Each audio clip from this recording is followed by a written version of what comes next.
Afternoon, everybody. It's great to see you on Tech Tuesday on Tuesday. And today it's really a privilege to welcome a great Noblest friend, former trustee, the Honorable John McLaughlin. And John has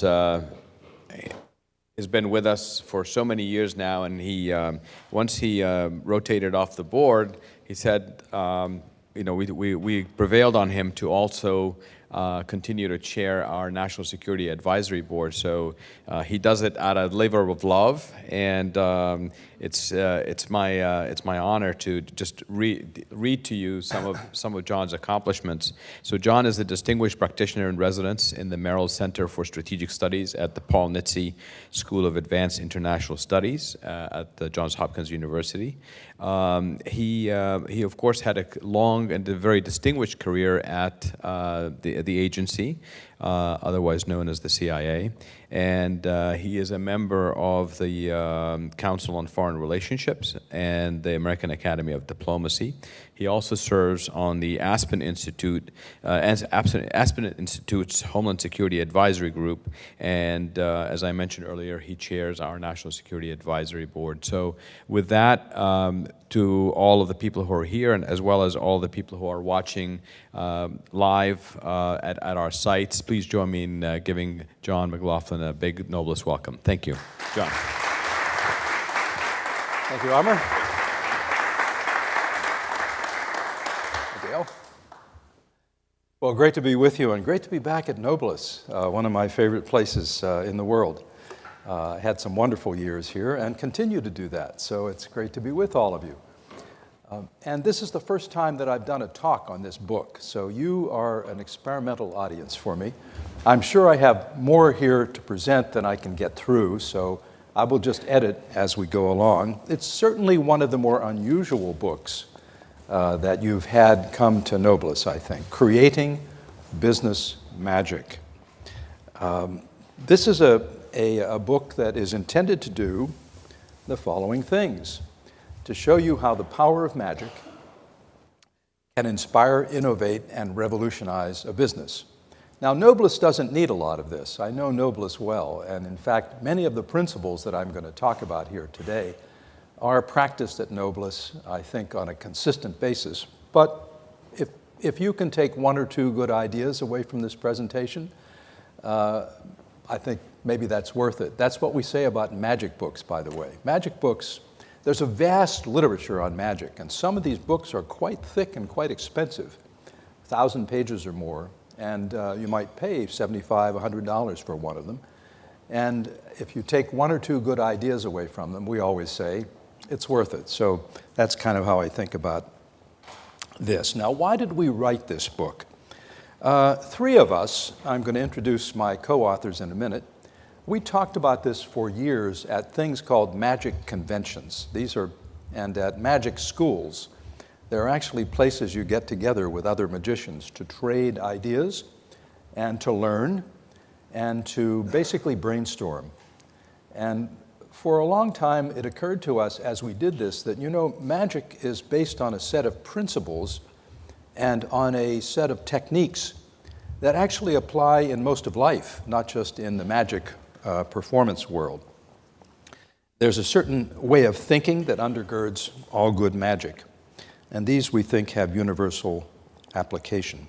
So my talk today is not about learning magic tricks, although there may be a few of those. It's more about the process behind magic. Now, who are the authors? Me, and you've heard Amr tell you everything you need to know about me. One of my co-authors is David Morey, who currently is in the Netherlands giving a talk. David is a political consultant, management consultant, a speaker on leadership. He has his own company. He's also a magician. He's advised political candidates around the world, ranging from Barack Obama here to Corazon Aquino in the Philippines, and in Korea, Kim Dae-jung, a former president, and helped them win elections. He's advised companies like Disney, Microsoft, Coca-Cola, and so forth. David Morey. My other co-author, and unfortunately, we lost this man just as the book was published in his 80s, Eugene Berger. Eugene was really, in many ways, my mentor in magic. We all sort of apprenticed to a great magician, and he was mine. So we've dedicated this book to Eugene. Eugene was an author of about 15 books on magic. He was a graduate of Yale Divinity School who was a teacher and philosopher until the age of 39, and then decided magic is more fun, and became a professional magician at the age of 39. And he, as I say in this slide, was sort of the magic world's version of, the only phrase I can think of is Yoda, if you know Star Wars, a kind of mystical possessor of wisdom who passed it on to others. So that's who wrote the book. So how can magic inspire and apply to business? Well, I think we have to begin with, what is a magician? Maybe I should rephrase that and say, what is a good magician? Because there are a lot of bad magicians in the world. In fact, Eugene here used to say that, in a way, magic is the only talent you can buy. You can go online, just Google magic tricks. You'll see a lot of magic tricks you can buy. You can go into a magic shop. You can set them up. A lot of them work mechanically, and people do that and then call themselves magicians. Eugene used to say that actually bad magic is about the props having adventure. So also I'd say magicians begin with a bit of a disadvantage because many people see an element of challenge in magic. You don't go to a theatrical presentation, a play or something like that, and look at the stage and say, those trees aren't real. That's just fake. That's an illusion. But if you go to a magic show, you're probably inclined to say, what I'm seeing here is not real. You start with an attitude of skepticism. And magicians work very hard to get past that. They work very hard to have you just enjoy the experience and not view it as a challenge. And so I often say, when I'm doing magic in a real magic show, don't waste your time asking how I do this. The more interesting question is, why do I do this? Okay? So let's talk about that. Well, you know, magic has many aspects. It has all of these things to it. It's about aspiration, stagecraft, storytelling, engineering, dexterity, scripting, acting, choreography. It's actually one of the more complex theatrical arts. And there's no truth to the old maxim that the hand is quicker than the eye. In fact, our co-author, Eugene Berger, used to say, in fact, magic is actually more of a head game. It involves psychology, an understanding of human nature, and intuition. So to start us off and to sort of illustrate what I'm talking about, let me give you an example of a typical Eugene Berger effect. Now, we use the term effect, not trick, not illusion. We just call it an effect. What I've got here, believe it or not, are 4 queens. You're going to have to trust me on that. I'm using larger cards because if I used small cards, you'd have trouble seeing them. But with larger cards, you can see what I'm holding. And so I have 4 queens here, and I'm going to ask someone who thinks they have good intuition to, you can stay where you're seated, but to sort of go back in time with me. Who thinks they have good intuition? You all do. Yes, right. And may I ask your name? Joelle. We haven't talked before, right, Joelle? We haven't prearranged anything. So, Joelle, go back in time with me to before I left the house this morning. I had 4 queens in my hand. I was sitting at my table. I laid them on the table, 2 black queens and 2 red queens. The black queens were clubs and spades, and the red queens were hearts and diamonds, right? They were. I took one of those queens and I turned it face up. The other 3 were face down. I put them all back together again. And then, sitting at my table, I took 2 of those queens and moved them aside. The black queens or the red queens. Now, Joelle, visualize that table. See it in your mind. Put the black queens or the red queens aside. Which ones do you see being put aside? Black or red?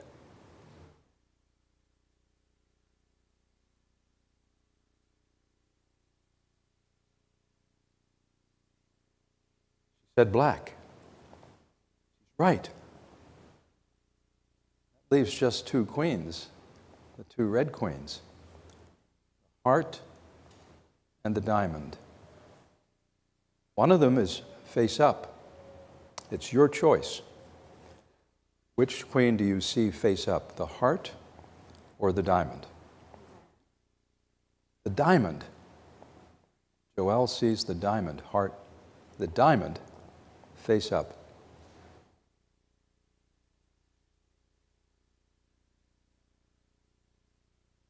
Right.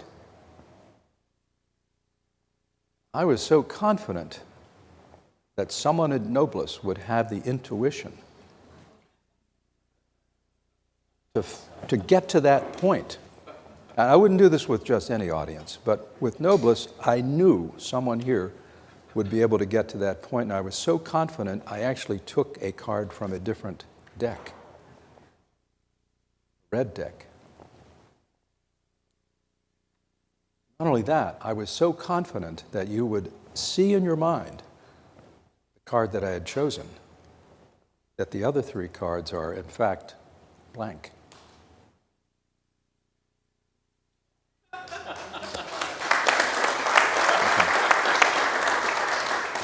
So that's the kind of effect that Eugene Berger would have done, a kind of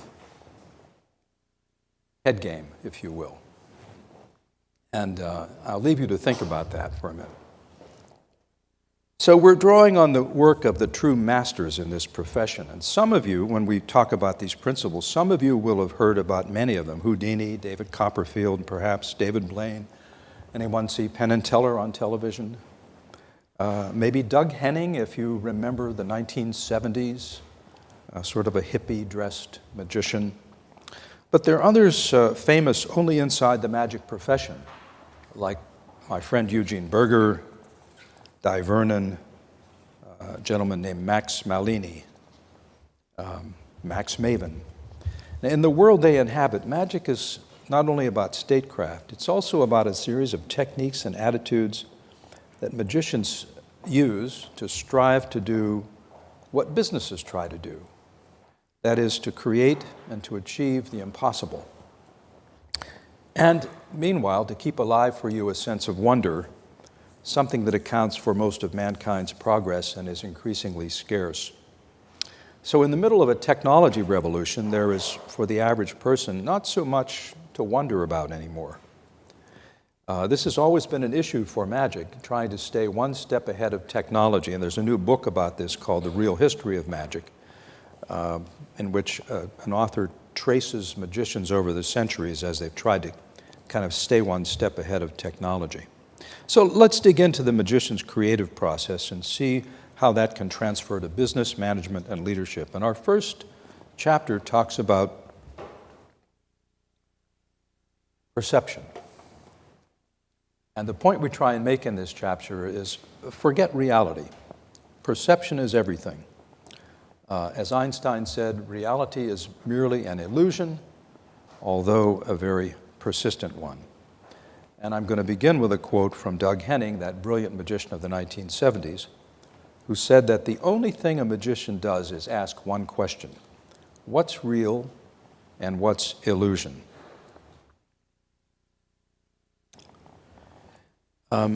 What does this have to do with magic and with business? Well, magicians are always thinking about the audience's perception, their starting point. And that's not all that different from great entrepreneurs and great marketers. So people who want to invent, who want to market, who want to develop business, need to think like a magician. Here are two statements, one from a very famous magician and one from this era's probably most successful entrepreneur. Tommy Wonder was a Dutch magician who in the profession was viewed as an absolute perfectionist. Unusual name, but nonetheless a brilliant performer. You have to imagine how the audience thinks. Steve Jobs. The great success of Steve Jobs revolved exactly around this idea. You begin with the customer's perception, just as the magician begins with, what does the audience think? Where are they? And Jobs said, only then do you move back to the technology, not beginning with the technology and asking, what can we do with it? You begin with the customer's perception. What do they want? What do they need? So just as the magician to amaze must understand where the audience stands, so the entrepreneur or the business developer has to understand where the customer is starting and then work to move that to where he or she believes the customer wants to be or should be. We have a number of examples of this in the book, drawn from technology and so forth, but the funniest one I think we have has to do with these two products right here. One is Brill Cream and the other is Vitalis. Most of you are not old enough to know of Brill Cream, but Brill Cream was the hair tonic, if you will, that men used through from 1920s all the way through the 60s. Predominantly, Ronald Reagan was devoted to Brill Cream. If you ever watched Mad Men and you saw that slick hair that Don Draper had, Brill Cream. Well, back in the 60s, Bristol-Myers decided to take on Brill Cream, and they changed the perception of customers about this product with a series of ads that labeled it as greasy kid stuff. The typical Bristol-Myers ad for Vitalis, their product, which I've used just today as a matter of fact, typical ad would occur in a locker room in which one strapping young athlete would say to another, I see you're still using that greasy kid stuff. So it became a kind of pejorative thing to use Brill Cream, and Vitalis basically took over the market. Now, both of these are still around. They've been bypassed by other products, of course, but that was a great battle that took place in the 1960s and the 1970s, and it was mostly about perception. And Bristol-Myers changed the public's perception very much to the disadvantage of Brill Cream. I can give you an example of how powerful perception is.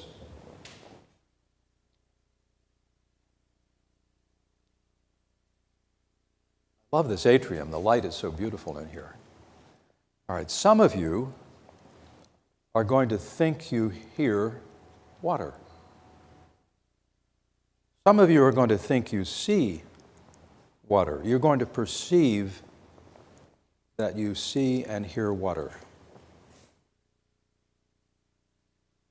I love doing this stuff for engineers. All right. How many of you perceived that you saw water? Not all of you are in the right place maybe, but a fair number of you. How many of you perceived that you heard water? A fair number of you. So you perceived that you saw water and you heard water, but there is no water.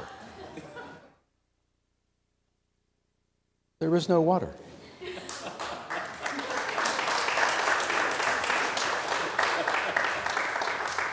So my point is, perception is everything.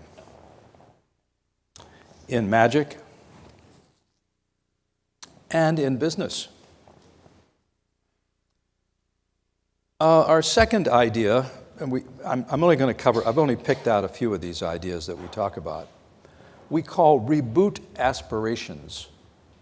What could we possibly mean by that? Well, our friend Eugene Berger, one of our co-authors, said that magic is about more than fooling people. It's about conjuring up bigger dreams. Bigger dreams. There are many examples of this in the magic world. I'm going to come to some in the business world.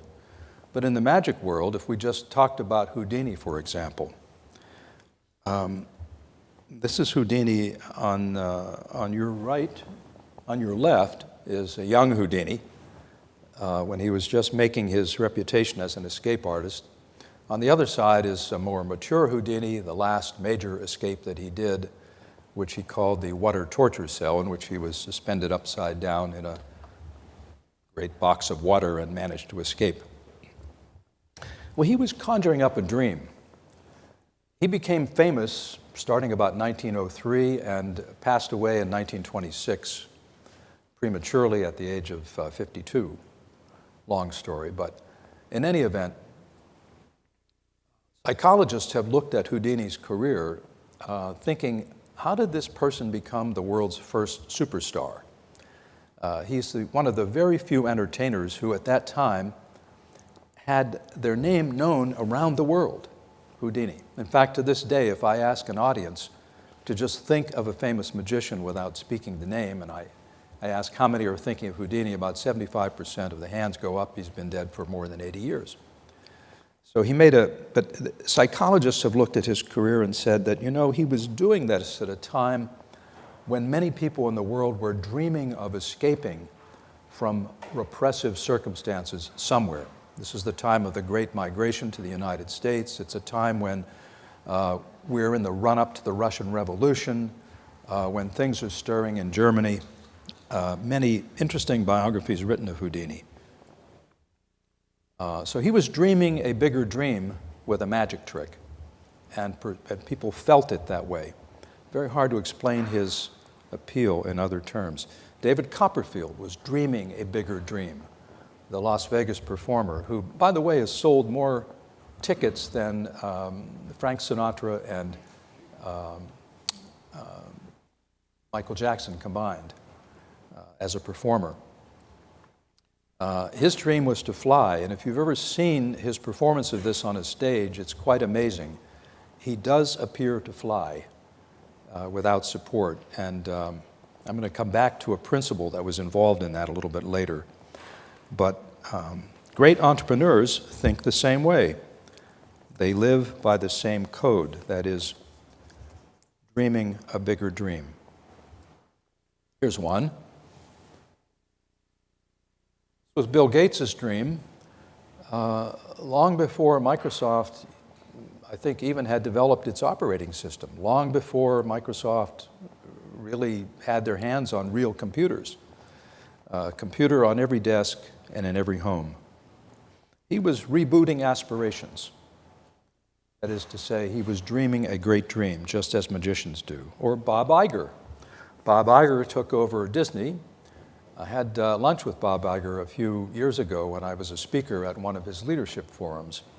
And he had a big problem when he took over Disney, which was that it was not doing well. And his predecessor, Michael Eisner, who had done very well in the early years, was floundering and had a not so good reputation at that point. Deserved or undeserved, I don't know. No judgment. But Bob Iger managed to lift that company up to the high plateau that it sits on today. Here are some of the rules he followed. He thought it's essential to define yourself, define the aspiration of your leadership, and here's where you link back to magic and the dream, to design the future, to understand what is the future, to define it for yourself so that you know where you're going. So again, like great magicians, Bob Iger and Bill Gates were really rebooting aspirations. So the point is, like the great magicians, entrepreneurs and business leaders have to dream bigger dreams, go beyond today to imagine not just what is, what can be, what is the future, and how do we go there. Next idea I want to highlight is imagine first. We love Einstein.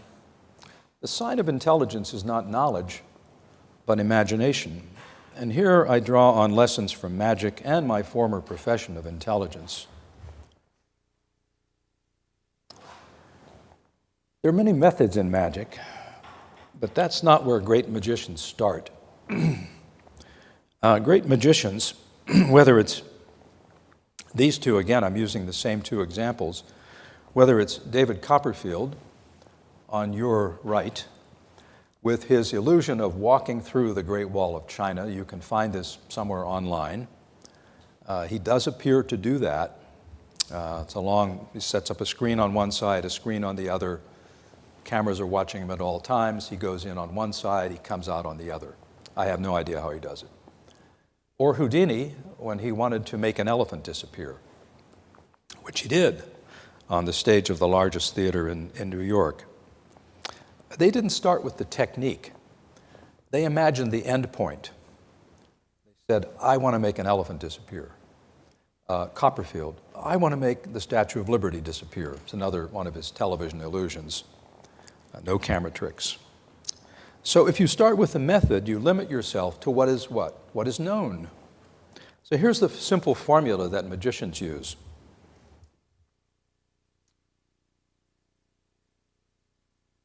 Effect, the word I used before method. Again, it's a version of don't think of the technology and where it can take you. Think of where you want to go and then look for the technology. Objective before process. Dream before mechanism. Great leaders know this. George Patton in World War II said, if everybody is thinking the same, no one is thinking. An example that works both ways, you can trace a corporate fortune up and down, was George Eastman, who said, you press a button, we do the rest. This was his invention of the Kodak camera. His dream was to take photography into the hands of the average person and make it available to a mass market, which he did very successfully. But of course, he failed when he did not exploit an invention of Kodak, which was digital photography. He stayed with the film market and, of course, lost it. And the Wharton School points out that 88% of Fortune 500 companies from the 1950s are gone. So by contrast, companies like Uber, Facebook, Alibaba, Airbnb have imagined and created new markets, markets that did not even exist then. And Nobles has too. Now, in my old field, progress requires imagination, intelligence. Remember, the section here we're talking about is imagine first. So in the 1950s, someone asked the question, which was a paradigm shift question. Paradigm shift question is the question you ask which essentially asks if we could do something, if this could be done, would it revolutionize our business? So in the 1950s, someone at the CIA said, what if we could take photographs from space? Well, today that's no big deal. They're on your phone, and when I talk to young people about it, they kind of look at me quizzically and say, well, haven't we done that forever? No, in the 1950s we didn't. Late 1950s. Remember, this is just a couple years after Sputnik in 1957, when the idea of even getting into space in a responsible, sustainable way was a challenge for the United States. But someone asked that question, and they answered it with a program called the Corona Satellite Program. This is, by today's standards, a Rube Goldberg operation, but from imagining to success of sorts took about 18 months. And this is a program that had to take a conventional camera, put it on a rocket with conventional film, get it into space, have it rotate the Earth, have it snap pictures of things with a conventional camera, and then get the camera back to Earth, and then develop the film. Okay? And it took 12 tries before that succeeded. It was only on the 13th try that the first revolution occurred. You can find online somewhere some of the first images taken. The first one was of an airfield in the northern Soviet Union, and we did this because we had to. We had very bad human sources in the Soviet Union, and we needed to know what was going on with their military, and once we had accomplished this, and of course now this is totally different. It's satellites that last for years, that transmit their photos immediately, electronically and digitally. But back then, you had to get this rocket up. It would rotate around the Earth, snap, snap, snap pictures. The camera would be ejected into a basket. The basket would float down through the Earth. You see the sequence here in the recovery sequence. It would come down, and the cone would separate at 540,000 feet. At 65,000 feet, the main chute would open, around 55 to 60,000 feet, and then at about 15,000 feet, a slow-moving aircraft, Air Force, would catch that thing in a basket, and it would be driven to kind of a rundown building in Northeast Washington and developed conventionally and analyzed there. And once we could do this, we were never again surprised by Soviet military capability. Surprised sometimes by what they did with it, but not by their capability. And there are many other examples from my old business. What time is it now? How much time do we have? 12? 12:35. In my old business, too, the short-range agent communication device of the 1970s was something that we used in Moscow long before there were cell phones even imagined. But someone asked the question, what if we wanted to communicate with an agent across several blocks securely and not be detected? And so we developed something about that size, a little bigger maybe, short-range agent communication device, a SRAC, which in your pocket could, with the press of a button, transmit a message wirelessly and encrypted across a short space, be received and decrypted on an agent's receiver device about the same size. And again, something that was way beyond the technology of that time, though certainly not beyond today's. And In-Q-Tel is another creation of this period. We asked the question, how can we maintain a technological edge in intelligence? What if the CIA could act like a venture capitalist? Most people said that's impossible. But somehow we got Congress to actually let us allocate a portion of our budget for that. And In-Q-Tel was chartered from the CIA's budget in 1999 as an independent investment firm charged with searching for solutions to technological challenges that the agency faced. One of the satellite mapping programs that came out of that was eventually acquired by Google when it went commercial and became Google Earth. So there are all kinds of things that are in common use now that came out of these kinds of innovations. Another idea I'm going to single out is something we call disorganizing innovation.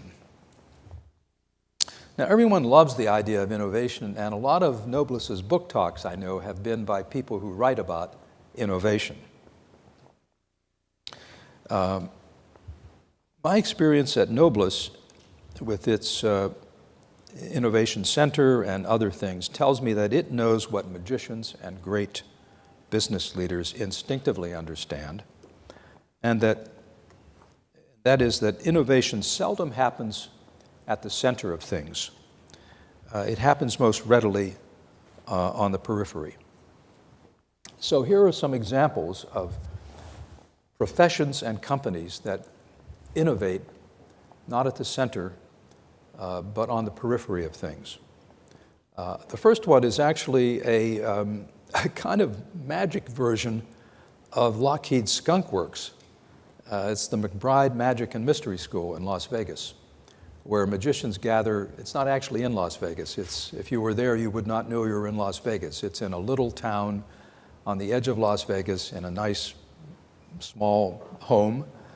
But 15, 20 magicians gather there for a kind of skunk works on magic effects. And I may show you one that we skunk worked there. But other examples are, of course, the Lockheed Skunk Works, Google's X Shop, Amazon's Lab 26, Raytheon's Bike Shop, Steve Jobs' famous Mac Group. The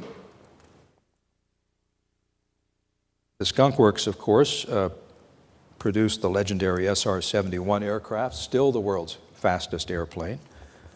The U-2 and others I can't actually talk about.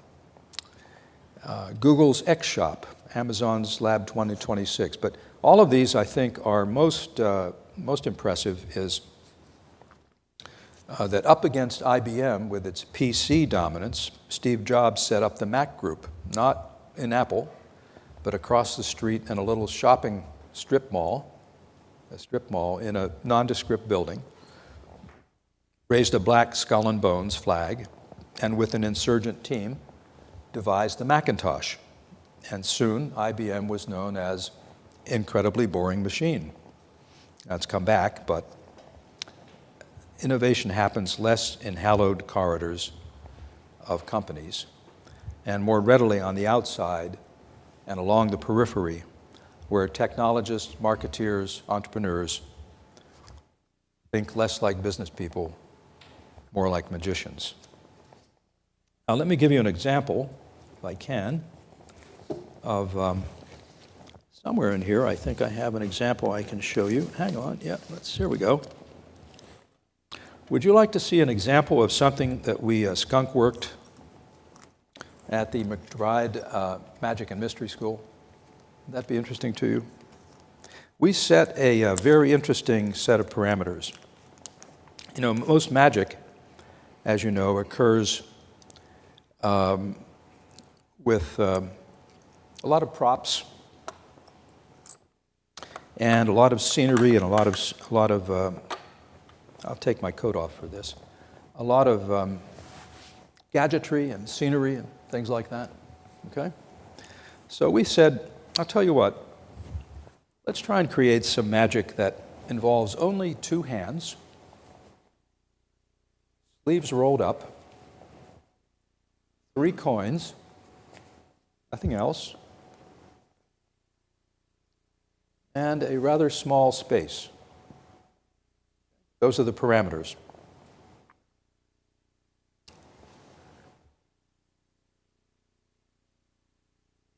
Three coins.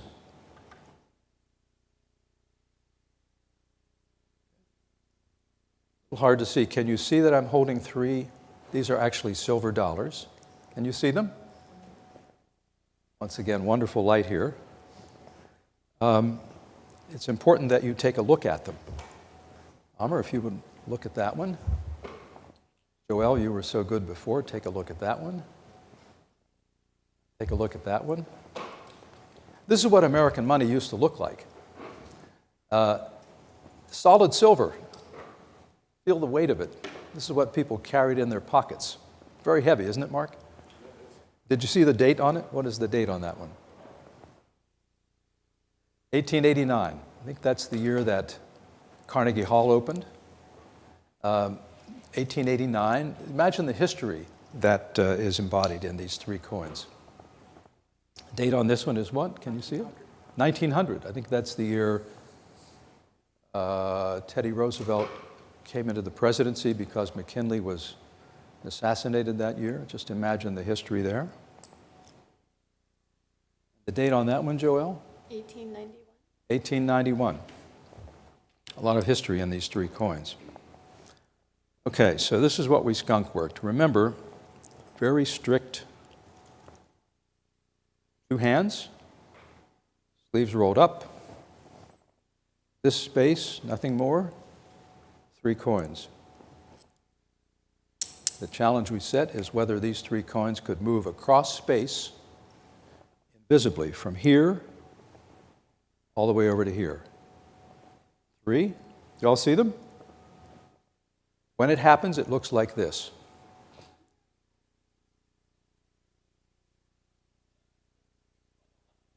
Now, this is where I wish I was you. Because I do this in a mirror, it looks so cool, you know. And interestingly, these are 3 coins right at my fingertips. 2 here, 1 here, unless I move my hands further apart, in which case there are 2 here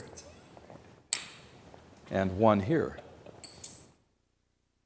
Get the feeling this is going to be over too quick, this particular effect. So I'll tell you what, I'll move it back. Thanks for noticing. Would you like to see one move invisibly?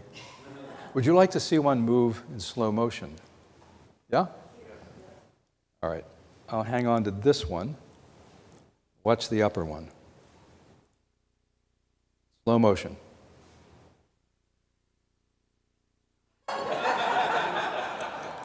Now that's really pretty stupid if you think about it. It's really much more interesting if they just vanish like that and appear over here. Okay? All right. So that's what we came up with when we set these very tight parameters for 2 hands, sleeves up, 3 coins, this space. Final point I want to make Oh, was going to show you something else about perception. Can I go back to perception for a minute? Yeah. So I wanted to show you something about magicians know that perception changes slowly. Sometimes bit by bit when you're trying. Remember we were talking about the need to change perceptions and the perception is reality. Dale, what am I holding here? Describe something else about it. It's got a knot in it. So I'm holding a white rope with a knot in it. I'm going to add a piece of data here that will change your perception just slightly. I'm going to slide that knot from the middle to the end, which tells us I've added a piece of data that it's a slip knot. If it's a slip knot, I can move it anywhere on the rope. I'll move it all the way over here. But I'm going to add one more piece of data. Become a red knot. Actually, red slip knot. I can move it, from end to end, just like that. I'm going to add one more piece of data. Final piece of data I'm going to add is that it's actually not a slip knot. As engineers, you know that knot can't slip. That's actually a piece of red fabric woven into a white rope. So you see how your perception will have changed from the very beginning when we had a white rope with one knot to that. So let's have a look at the rope because it's nothing I use is trickery, of course. It's all just true magic. But let's talk briefly and close off by saying, what does it mean to cheat preemptively? We say that a little bit tongue-in-cheek because it sounds kind of bad, actually, cheating preemptively.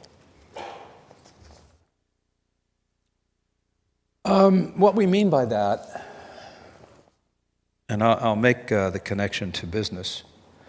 What we mean by that, anyone know who Penn and Teller, you see Penn and Teller on TV ever?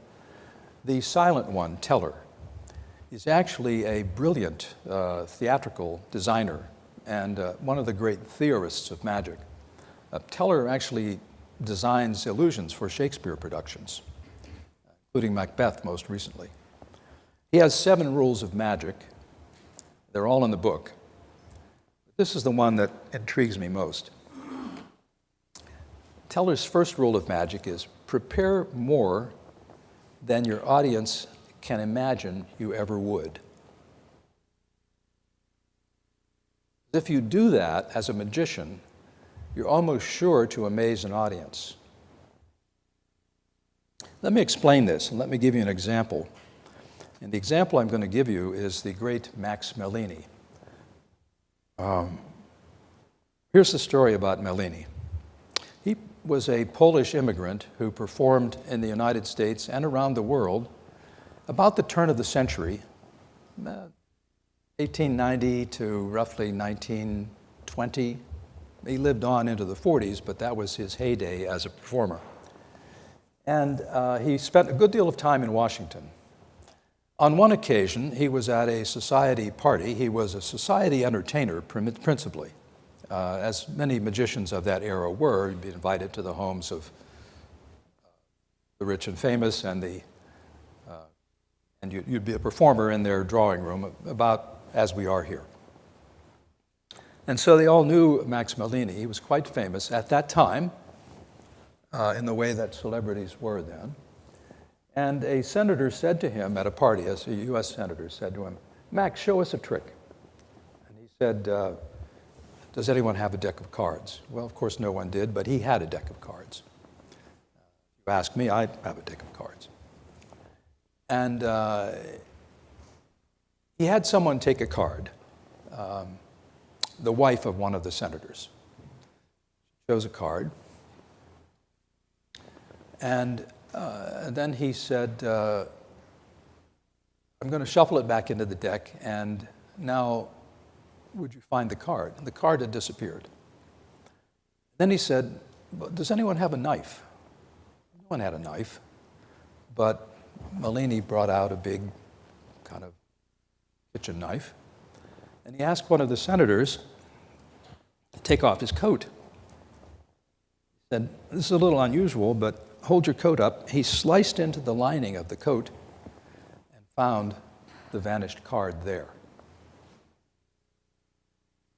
Pretty good trick, don't you think? He had prepared more than anyone would imagine a magician would ever prepare. Mellini always one ahead.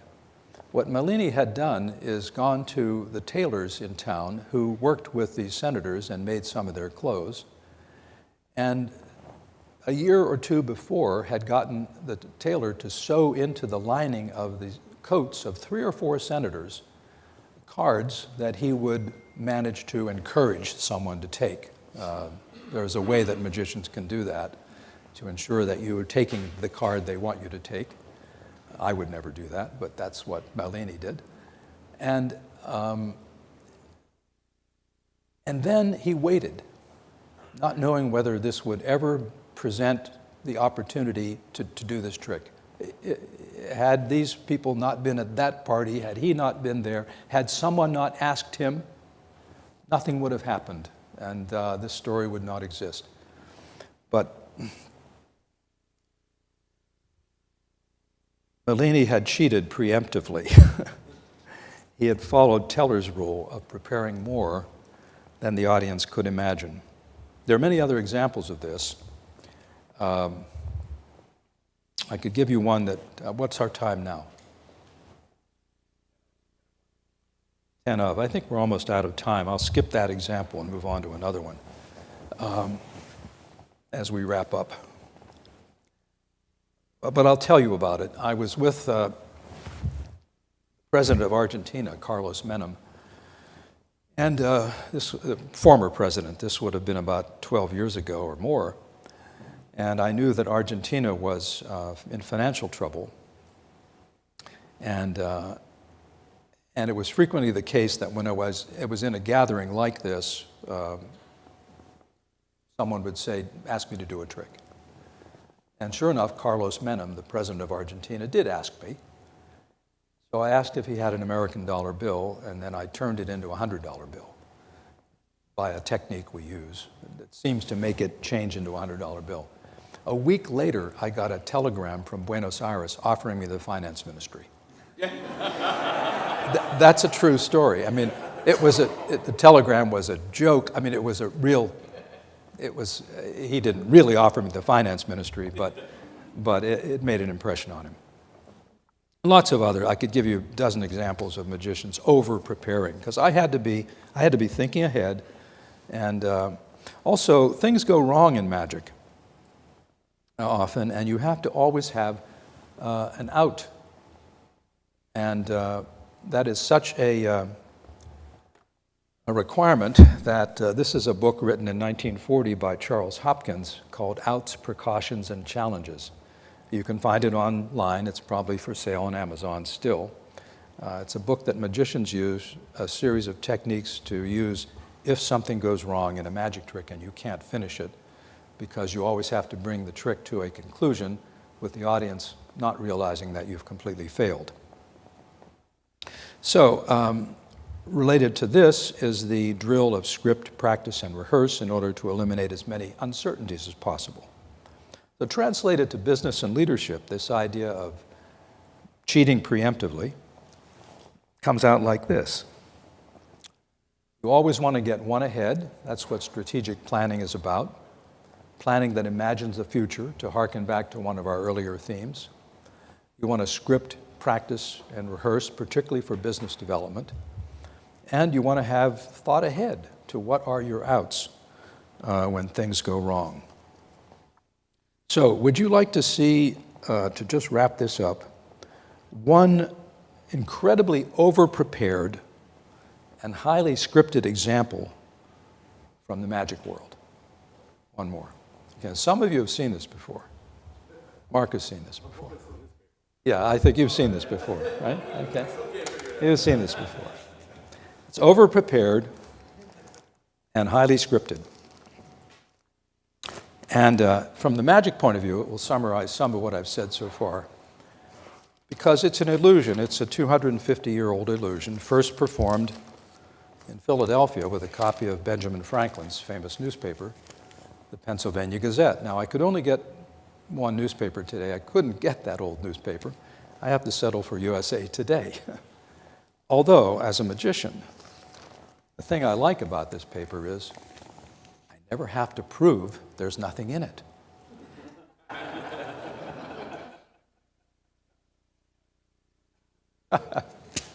The reason I call it an illusion is, you see, I never really tear this newspaper. Again, going back to what we said about perception. And yet, as carefully as I explain that, people will come up to me after I've done this and say, you say that you didn't tear that newspaper, but I could swear that I heard paper tearing. But believe me, I've never really torn this newspaper. It is just an illusion. Now, as clearly as I explain that, I try to be emphatic about it.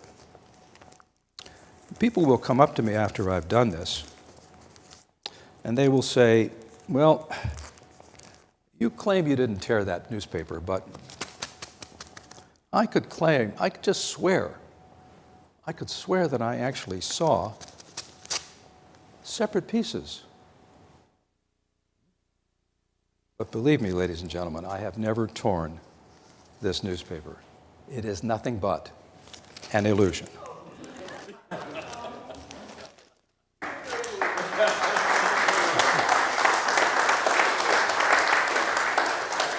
So that's an example of a dramatically over-prepared.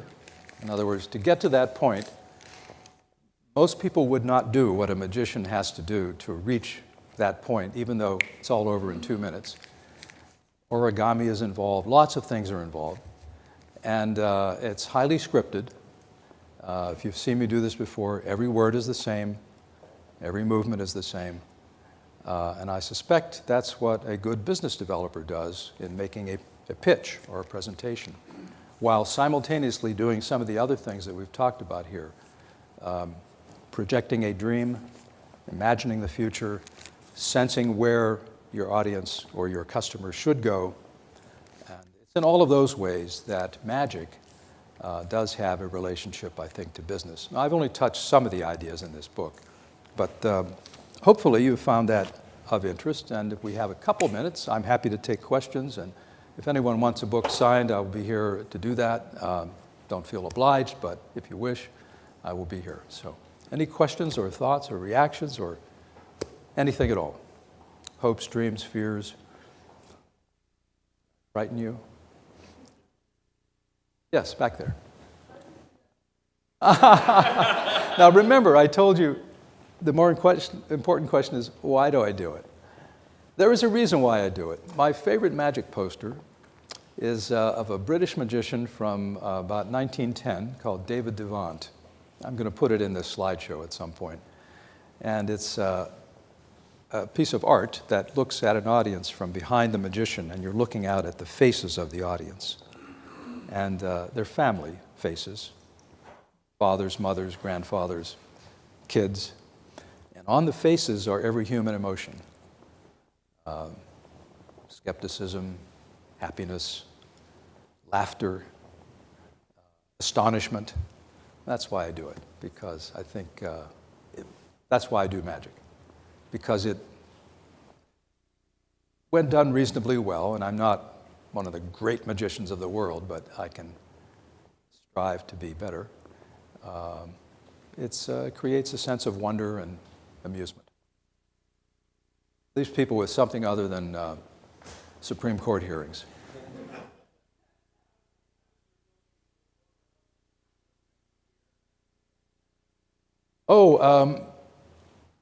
Magic was a great icebreaker for me with particularly foreign audiences. But when I say audiences, I mean other intelligence services. Because one of the jobs I had was to go around the world and establish relations with services where we could do something for them and they could do something for us, but they weren't necessarily our friends. We could find a mutual interest. And so sometimes when things weren't going well, I would have someone there primed to say, you know, he's a magician. At which point the other side would say, oh, wait, what can you show us? And you found if you did a few card tricks or something that suddenly you got to a human level with someone as opposed to a level of tension and differences and so forth. That worked for me, even with the Russians, quite well. So it was useful to me, yeah. Yes, another question? Amr. So John, thank you very much for a great presentation and really insights. So I noticed in all of the tricks, with the exception of the first one, you were in complete command and control of every aspect of it. In the first trick with the cards, you ceded arguably some control to Joelle. Why did you do that? One of the points we make in the book is that in thinking about customers, one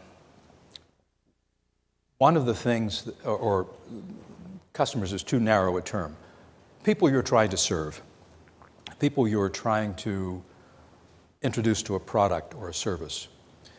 One of the things that my co-author, David Morey, who's worked with so many companies, makes the point that people are yearning for control, particularly in today's world. They want control.